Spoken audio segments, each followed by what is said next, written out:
Hello दोस्तों, अस्सलाम वालेकुम। उम्मीद है कि आप सब खैरियत से होंगे।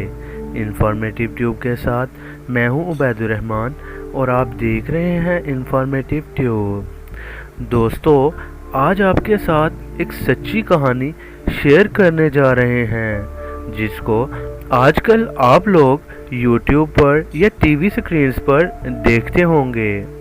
एक ऐसा कबीला जिसके तमाम अफराद पैदाइशी जंगजू थे और उन्होंने इस्लाम की सरबुलंदी के लिए कुफार के साथ जंग की और इसमें फतह भी हासिल की।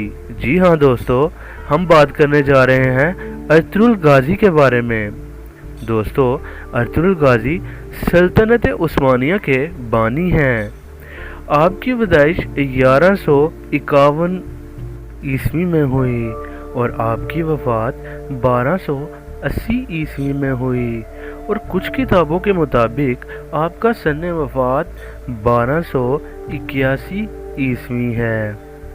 अर्तुगरुल के 3 बेटे थे, गंदोज, दूसरे का नाम सोकची और तीसरे का नाम उस्मान था। उन्हों के तीसरे बेटे ने अपने बाप की वफ़ात के 10 साल बाद यानी 1291 में खिलाफत बनाई और अर्तुगरुल के इसी बेटे के नाम से इस खिलाफत का नाम खिलाफत उस्मानिया रखा गया। लेकिन इस खिलाफत की बुनियाद अर्तुगरुल गाजी खुद रख कर गए थे। तकरीबन 600 साल इनकी हुकूमत ने मुसलमानों का दिफा किया और इसी हुकूमत में दीन की सरबुलंदी के लिए बहुत से काम किए गए, जिनमें मस्जिद नबवी की तौसीख, गुंबद खजरा और मस्जिदुल हराम की जदीद तामीर, सैयदना हज़रत हमज़ा का मेज़ार, आप सल्लल्लाहु अलैहि वसल्लम के मेज़ार के गिर्द सीसा पिलाई दीवार और मक्का मुकरमा का ट्रेन मंसूबा जैसे काम सरअंजाम दिए। अर्तुगरुल गाजी का ख़ानदान वस्ती एशिया से यहाँ आया था। इनके जद्दे अमजद के 12 बेटे थे जिनसे ये कबीले बने थे, जिनमें से एक कबीला काई कबीला था जिनसे अर्तुगरुल गाजी तल्लुक़ रखते थे। वालिद का नाम सुलेमान शाह था। अर्तुगरुल गाजी के 3 और भाई थे, उनका नाम सारिम, जुलजनान और गुलदारो था। आपकी वालिदा का नाम हाइमा था। सुल्तान अलाउद्दीन की आगोश में ये 12 के 12 कबीले रहते थे। इन्हीं में से एक कबीला काई कबीला था जिसके चीफ अर्तुगरुल गाजी बने।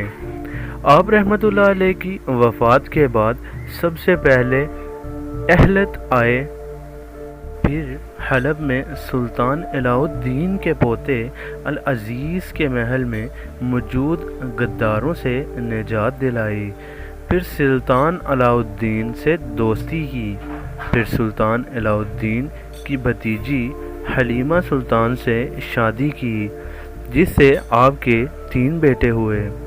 इसके बाद अर्तुगरुल सुल्तान अय्यूबी के बहुत करीब हो गया। इसके बाद अर्तुगरुल ने मंगोल को भी शिकस्त दी। इसके बाद एक और किले को फतह किया। सुल्तान अलाउद्दीन के बाद इनके बेटे रियासुद्दीन सुल्तान बन गए और इन्हीं की बेटी के साथ उस्मान की शादी हुई। एक जंग में सुल्तान गियासुद्दीन शहीद हो गए, फिर उस्मान गाजी सुल्तान बन गए। इसके अलावा ये याद रहे कि जिस तरह फतह में अर्तुगरुल गाजी का हाथ था, इसी तरह रूहानी तौर पर हाथ सुल्तान मुहियुद्दीन इब्नुल अरबी का भी था। इब्नुल अरबी बहुत सी किताबों के मुसन्निफ हैं। इसके साथ साथ इन्होंने कुरान मजीद की तफसीर भी लिखी है। ये इल्म की दुनिया में बादशाह माने जाते थे। इसके बाद अब बात करते हैं तुर्गुत के बारे में। ये एक ऐसा जंगजू था جو کفار کے مقابلے میں تقریباً اپنی پوری زندگی یعنی 126 سال تک لڑتا رہا۔ تاریخ ان کو اس لیے بھی جانتی ہے کیونکہ ان کی طاقت اور شجاعت کی کوئی مثال نہ تھی۔ اس کے علاوہ تاریخ میں یہ بھی لکھا گیا ہے کہ ترغت غازی اتنے بہادر تھے کہ اکیلے ہی 20 آدمیوں سے لڑ سکتے تھے، اور اگر ان کی آنکھوں پر پٹی بھی باندھی جاتی تو پھر بھی یہ بہت اچھا لڑتے تھے۔ دوستو، اردو زبان میں ان کو نور گل کہا جاتا ہے۔ یہ بہت خوبصورت اور جوان ہوا کرتے تھے۔ اگر ان کی تاریخ پڑھی جائے تو جتنے لوگ تاریخ پڑھیں گے سب میں یہ جہاد کا جذبہ جاگ اٹھے گا، اور وہ ان کے نقش قدم پر چلنے کی بہت کوشش کریں گے۔ سلطنت عثمانیہ کی پہلی جنگ میں آپ رحمت اللہ علیہ ارطغرل غازی کے بیٹے عثمان غازی کے ساتھ ہی جنگ میں شامل تھے۔ ان کی عمر تقریباً 126 سال تھی۔ آپ کا انتقال بھی ایک مشہور جنگ کے دوران ہوا۔ ان کو ان کے دوست ارطغرل غازی کے ساتھ ہی دفن کیا گیا، لیکن پھر کسی وجہ سے ان کی باڈی کو نوک شہر میں منتقل کر دیا گیا، جو سب سے پہلے انہوں نے خود ہی فتح کیا تھا۔ دوستو، آخر میں اللہ تعالیٰ سے ہم سب کی یہ دعا ہے کہ اللہ تعالیٰ اسلام کے تمام مجاہدین کو جنت الفردوس میں اعلیٰ مقام عطا کرے، آمین۔ دوستو، یہ تھی میری ویڈیو دیکھنے کا شکریہ۔